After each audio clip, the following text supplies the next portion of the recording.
it almost sounded like the deal had been done. You would have been there when Theo went to the World Cup at that young tender age, and we were one of these sort of great hopes. You've played with him for your country, you've watched him for years. How do you feel about where things have ended up for Theo at the moment and how important a move is for him now?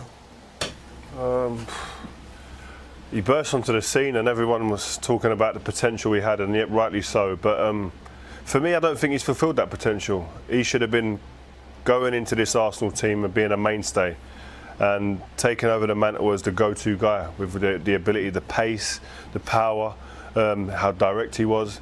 And I just think as a player, I don't think he evolved as well as maybe his potential suggested. And there was always that muted, I want to be a centre forward rather than a winger, and that never materialised. And you can only look at yourself in them situations. I think this is a perfect opportunity for him now to come out of the shadows at Arsenal and go into a team like Everton and try and take that mentor and the responsibility of being a main star player in the team, because he promised that so often for Arsenal and never really delivered that on a consistent basis. You believed in him?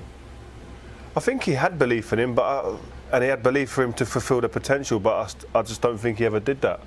And he scored goals, he scored some important goals here and there, but when you're looking to become a top level player, consistency is so key in becoming that. And I think that the players in your team then rely on you and look to you for in certain situations to win big games and defining moments in periods for teams, and he never really done that. And I think for the likes of Sanchez and Ozil to come in and take over their mantles as well, I think personally as a player you'd take that as a hit on your pride. Rio seems to very much be laying this at Theo Walcott's door, nobody else's. I feel for him because I think he was, I've said it before many times about Theo, he was fast-tracked too quickly. And as a youngster, you need to be coached. You need to, because you're in the first team, they leave you alone. He wasn't taken back and given the extra little bit of how to make movement, where to be, where the ball's here. He was faster at 16, I think. It's not only ever a good thing that he got the chance to experience a World Cup. He was in the first team. He was made to feel like he was a superstar. Yeah, but how's that bad? You're learning. He's learning on the job. Where you've got to learn as a youngster, you've got to go in there and you've got to take every game. There's things that you're going to make mistakes on, even positional things. For me, he's got pace to burn. But he never really knew if he was a striker or a wide. But he must know by now, Glenn. He's in his late 20s now. I agree with you. He's 20. He's in his actual peak. He hasn't even hit his peak yet. At 27 to 32, he could hit his peak. He really can, because the game he should understand the game by then. And I don't think he's ever really been taught the game. He doesn't really understand the game. He's still actually like a 22-year-old. I'd like to ask him, Glenn. I'd like to ask him, do you feel you've been let down by coaches? Do you think you've been neglected in that area? Do you think scoring the hat-trick for England against Croatia, away in Croatia, went against him because people start automatically think you're almost a finished article? He doesn't have to work on him because of what he's showing us in certain games. And I think that's what I'd like to know. And I think he's been quiet. He's been admirably quiet, a quiet guy. You haven't heard too much about Theo in terms of speaking out and whatnot. But in terms of football, I'd love to know from him, does he feel that he could have had more from coaches around him? I think he's about maybe 4 years too late in terms of moving as well. For the last 4 years, he's not been a starting 11 player for Arsenal Football Club. He's been in and out, off the bench, starting in European fixtures this season. They haven't kind of turned to Theo really at any stage over the last few years and gone, you are one of our main players, you're one of our senior players, and we're going to start you every single week.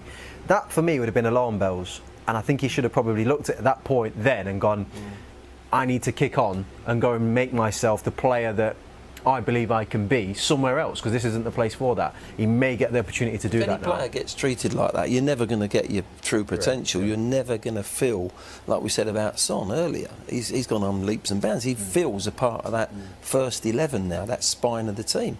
And I think Theo's never had that cushion. He's never had that, well, if I have a couple of poor games, I still know I'm going to be the management are behind me. I'm learning. I've got people that's taking me away, analysing my game, improving my game. Has he been mismanaged? Is that what you're saying? Slightly, yeah. I think a lot of it's got to come down to him as well. You know, I don't know whether he is somebody that seeks knowledge and wants to be thirsty and to improve and go out there and spend hour and hour. I don't know if he's like the type of player, but the manager or a coach or somewhere along the line. I felt sorry for him because at 15 he was in Southampton reserves, 16 he was in the first team. England took him away far too early. You know, he got the move to Arsenal before he was ready to go to Arsenal. And I think he needed to be coached. He needed some help there.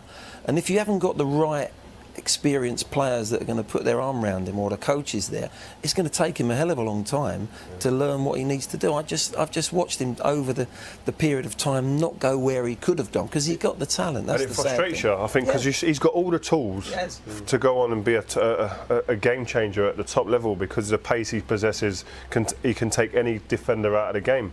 But it's them same mistakes in terms of identifying the right time to make runs, the timing, then decision making once you get in, and that's a winger's bread and butter. I know a lot of players watch this show. If he's watching this now, what would you want him to do if he gets the move to Everton? What do you want to see in his game that you've not been seeing at Arsenal? Definitely decision making.